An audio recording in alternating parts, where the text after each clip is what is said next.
क्या आपने कभी सोचा है कि महाभारत का सबसे चालाक खिलाड़ी शकुनी मरते समय क्या सोच रहा था, जिसने पासों के खेल से पूरे हस्तिनापुर को हिला दिया, जिसकी एक चाल ने महाभारत की नींव रख दी।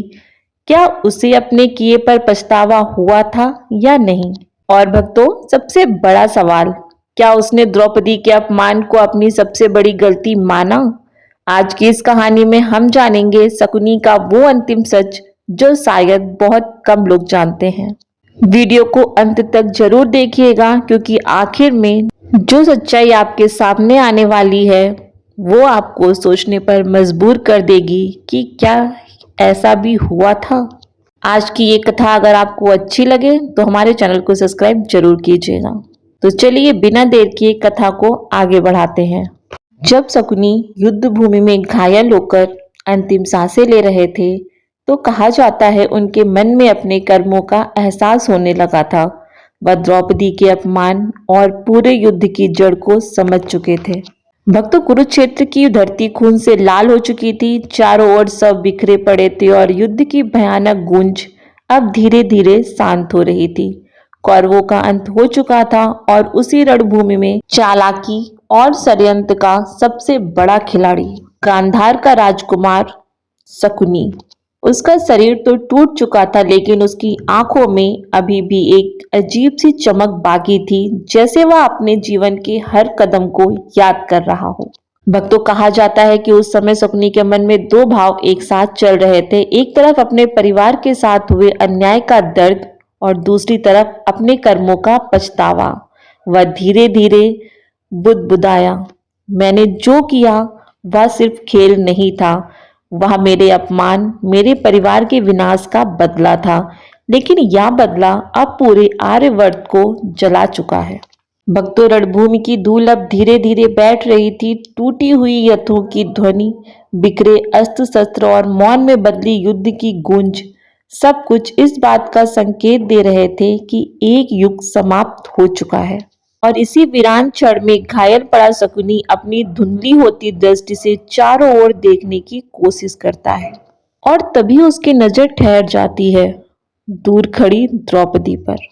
वह द्रौपदी थी जिसे कभी उसने एक मोहरा समझा था, जिसने अपमान को उसके खेल का हिस्सा माना था। लेकिन आज वही स्त्री उसकी आंखों में एक अटल सत्य बनकर खड़ी थी। जैसे ही शकुनी की नजर द्रौपदी पर पड़ी, उसके मन में वो भयानक सभा का दृश्य कौंध उठा। हंसी, अपमान और एक असहाय पुकार। उसे याद आया वह क्षण जब द्रौपदी ने प्रश्न किया था, क्या मैं वस्तु हूँ या एक मानव? उस दिन वह प्रश्न अनुत्तरित रह गया था, लेकिन आज उसी प्रश्न का उत्तर उसके सामने खड़ा था, विनाश के रूप में।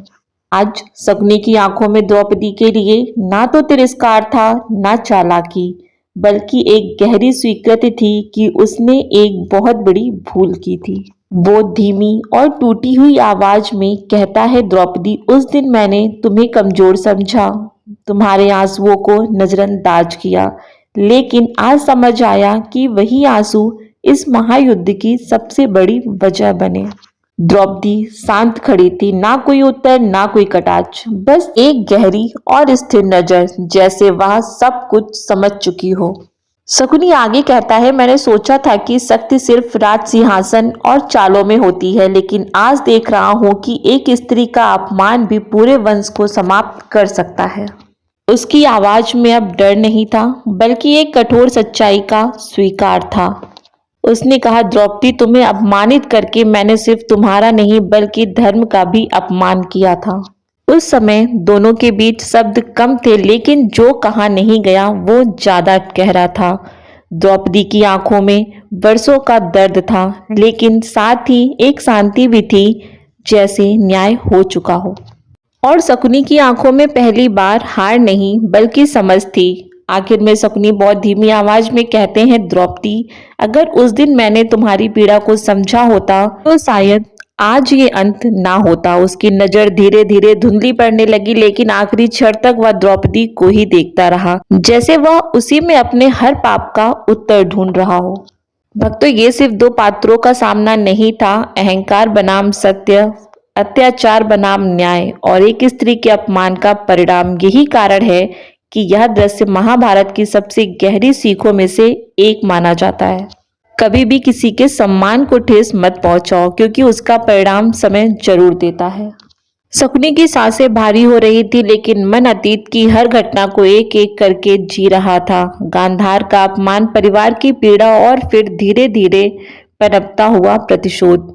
वह धीमी आवाज में बुदबुदाया, मैंने सोचा था मैं न्याय कर रहा हूँ, अपने परिवार के लिए, अपने अपमान के लिए, लेकिन आज समझ आया कि मैंने न्याय नहीं, विनाश को जन्म दिया। उसकी नजर आसमान की ओर उठी, जैसे वह खुद से सवाल कर रहा हो। मैंने पासों को अपना हथियार बनाया, हर चाल को अपनी जीत समझा, लेकिन सच्चाई यह है कि हर जीत के साथ मैं खुद को हारता चला गया। उसकी आवाज अब कांपने लगी थी। दुर्योधन को मैंने राह दिखाई, लेकिन वह राह अंधकार की थी। मैंने उसे शक्ति दी, पर बुद्धि छीन ली, और उसी अंधेपन में हम सब बर्बाद हो गए। इतना कहने के बाद कुछ पल के लिए वो चुप हो गया, जैसे अपने ही शब्दों के बोझ से वो दब गया हो। फिर उसने बहुत दर्द भरी आवाज में स्वीकार किया, सबसे बड़ा अपराध द्रौपदी का अपमान था।